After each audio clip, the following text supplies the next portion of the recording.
God gave us this beautiful life, the incredible body, the crowning of God's creation.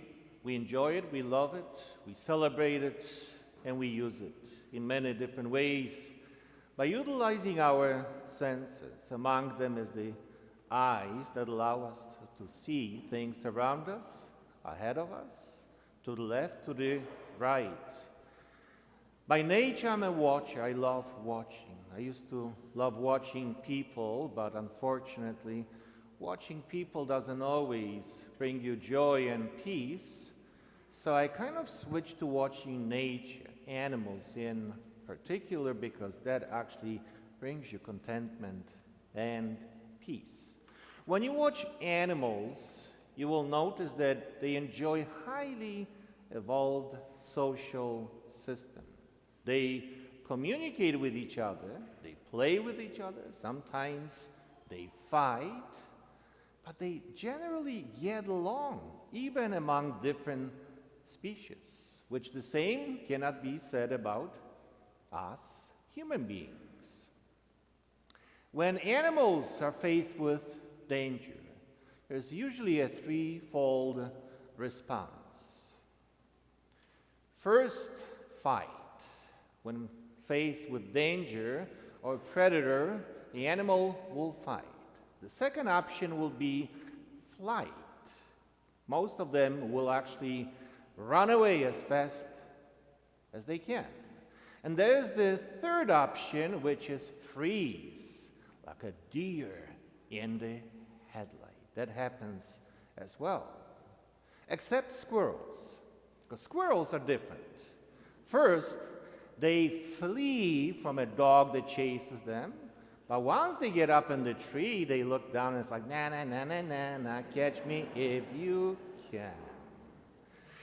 We are better than the animals, way better, because we are the crowning of God's creation. We were made in the image and likeness of God, but all too often, we use this same approach when faced with danger.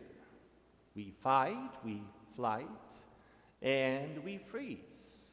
But there is something else that we are capable of. It's called debate.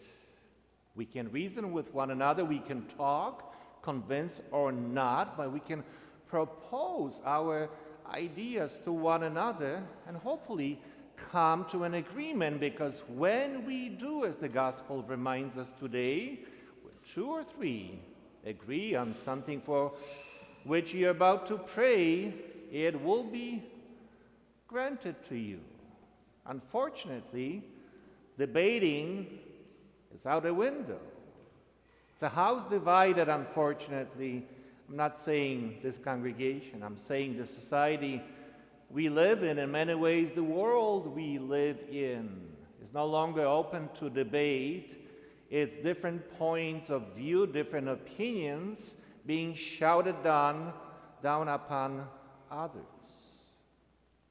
A while ago, social media came along, which was supposed to facilitate a better communication among human beings. Social media has resulted in a way of us saying things about one another which are not very pleasant, out of spite, out of hatred, dividing people even more in many cases, canceling people's lives, careers, because one has an opinion. We were supposed to debate, but yet something different has happened. In the last few months, with the pandemic, we realized that we are not in control. The virus is in control.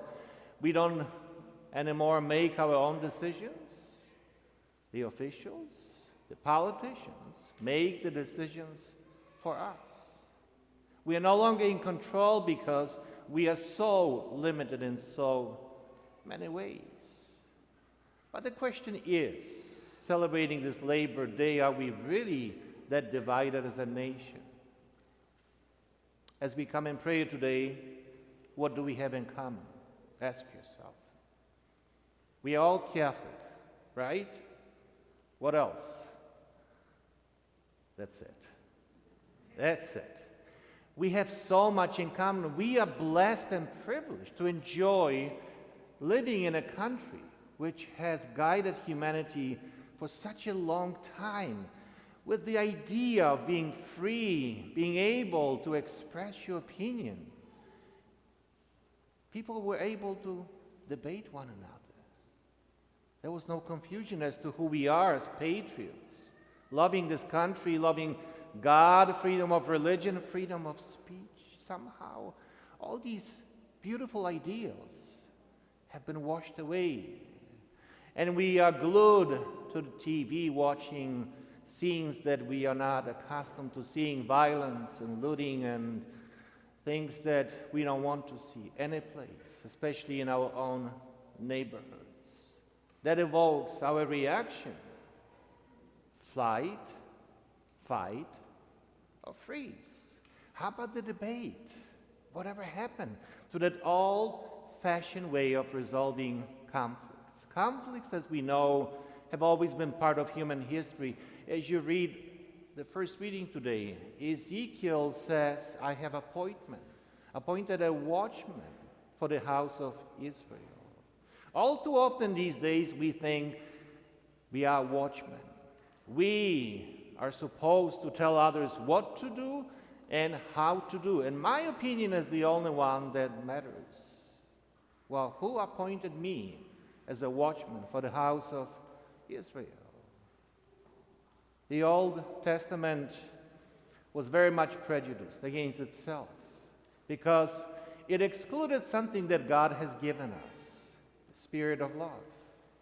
When Jesus came, the Son of God, he came to restore humanity to the order of creation, to restore us to our original state, the state of grace. When Jesus died on the cross, he ratified the new covenant with his love.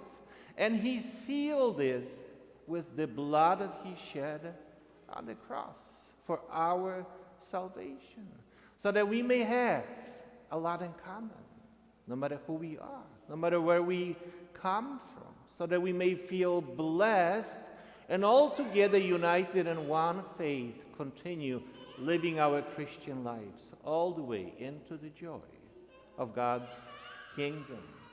That vision of heavenly kingdom still persists. It is still here among us, as it should be for the rest of our earthly pilgrimage. We will be challenged. We will experience events and situations that will trouble us. But we don't have to be up in the tree like the squirrel, na na na na na na, to one another. We don't have to freeze when the moment comes that confuses the heck out of me as a person of faith, as a Christian. Once again, we have so much in common. But sometimes we have to admonish one another on behalf of God.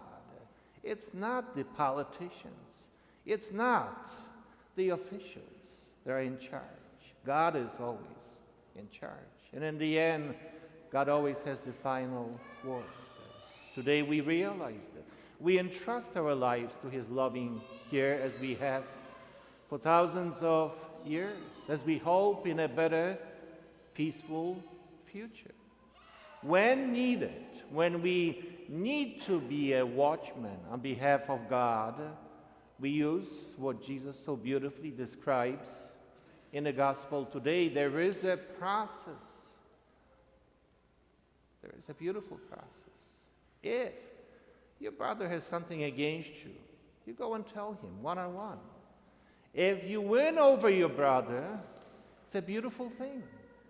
If that doesn't work, bring few others. Bring the social aspect into this unhealthy configuration. If that doesn't work, tell the church, the entire community. And if that doesn't work, then ultimately you have no choice but to treat them as you would tax collectors or Gentiles. We come today as people of faith, united in love for God and one another.